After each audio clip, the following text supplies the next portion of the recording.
शिवसेना राज्य प्रमुख सुनील शर्मा गुरुवार को नीमच पहुंचे।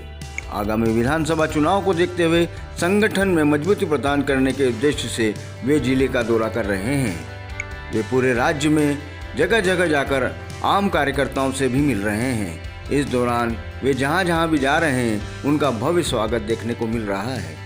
श्री शर्मा की छवि एक कट्टरवादी हिंदू नेता की रही है। गुजरात गोधरा कांड को लेकर उनका नाम चर्चाओं में रहा है और उन पर रासुका तक की कार्रवाई हो चुकी है। उनका कहना है कि अब वे रासुका से बरी हो चुके हैं और उन पर लगाए गए तमाम आरोप निराधार और निरर्थक साबित हो चुके हैं। चेतक न्यूज़ एडिटर प्रकाश पारस से उन्होंने खुलकर बातचीत की और बेबाकी से अपनी राय रखी।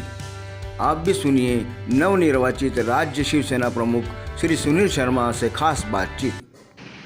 कोई साथी टूटता तो फर्क तो पड़ता है, लेकिन बाला साहब के नाम से शिवसेना है और बाला साहब की विचारधाराओं को देख कर के हम लोग सब जुड़े हैं। और बाला साहब ने कहा था कि उद्धव साहब के हाथ में मैं कमान दे रहा हूं और आप इनको मजबूती दीजिएगा। तो हम सब उद्धव बाला साहब के विचारों से जुड़े हुए हैं और बाला साहब का आदेश का पालन करते हुए हम सब उद्धव साहब के साथ हैं पूरी ताकत से। क्योंकि सेनापति अगर मजबूत होता है, सेनापति ऊर्जावान होता है, तो अपने आप सेना के अंदर ताकत रहती है। और वही मैंने देखा है कि इतने फ़ोन आए और बहुत उत्साह है और सब उत्साह के साथ पूरे मध्य प्रदेश के अंदर कार्य करने लग गए हैं। और मैं उत्साह देख रहा हूँ शिवसैनिक भाइयों के अंदर, पदाधिकारियों के अंदर, कि इस बार शिवसेना खाता खुलेगी मध्य प्रदेश विधानसभा चुनाव के अंदर। नहीं थी, लेकिन जो भी हिंदूवादी नेता थे, कांग्रेस शासन में कांग्रेस की मानसिकता रही है कि उनको कुचला जाए। उसी कड़ी में 2002 में जब गोधरा कांड वहाँ गुजरात में हुआ था, लेकिन मैं शिवसेना का जिला प्रमुख था और हिंदूवादी नेता था, इसलिए शासन ने अपनी मर्जी से कुछ भी कर सकता है। तो कांग्रेस शासन ने मेरे पे रासुका लगाई थी, जिसको अस्वीकार किया तो उच्च न्यायालय जबलपुर में तो है। हर जिले मुख्यालय पे मीटिंग का आयोजन करेंगे, उसके बाद प्रदेश की मीटिंग करेंगे।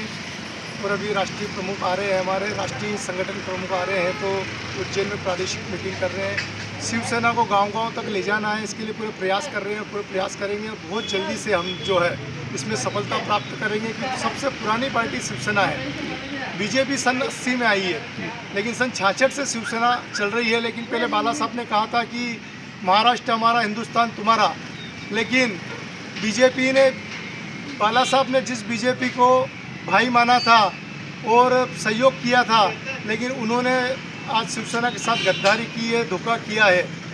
क्योंकि वो कश्मीर के अंदर देशद्रोही संगठन है और जो महबूबा मुफ्ती है, जो खुलेआम आतंकवादियों का समर्थन करती है, उसको मुख्यमंत्री बना सकते हैं। लेकिन जब 2.5 साल की सरकार की बात हुई तो हमारे शिवसेना के किसी भी शिवसैनिक को मुख्यमंत्री नहीं बना सकते, ऐसी मानसिकता बीजेपी की रही है। इस कारण से वहाँ जो है दो फाड़ हुई है, शिवसेना बीजेपी अलग हुई है। क्योंकि बीजेपी अपने वादे से मुकर गई थी। आप जब आतंकवादियों को समर्थन करने वाली महबूबा मुफ्ती को मुख्यमंत्री बना सकते हैं, तो क्या उद्धव साहब जो कट्टर हिंदूवादी है जी, बाला साहब के बेटे हैं, तो क्या उनको नहीं बना सकते हो? इसी वजह से ये जो है दो फाड़ हुई है वहाँ। और दो फाड़ अभी शिवसेना में भी इसीलिए की कि सीबीआई और सारे छापे वापे डलवा करके, ईडी के छापे डलवा करके, किसी प्रकार से दमन चक्र चला करके नेताओं को दबाया गया और उनको दूर किया गया। बहुत बड़ा एक षड्यंत्र चल रहा है लव जिहाद में। ये जो मुस्लिम लड़कियां क्या करती है कि हिंदू लड़कियों से दोस्ती करती है और उसके बाद वो क्या करती है कि अपने हिंदू बहन बेटियों को उकसाती है और झूठे आश्वासन देती है और फिर मुस्लिम लड़कों से उनको मिलवाती है। तो इस प्रकार का एक बहुत बड़ा षड्यंत्र चल रहा है। हाँ, ये जो कट्टर मानसिकता के लोग हैं, जिनको जो विदेशों से, कश्मीर से जो फंडिंग आती है, ये लोगों का यही मकसद है।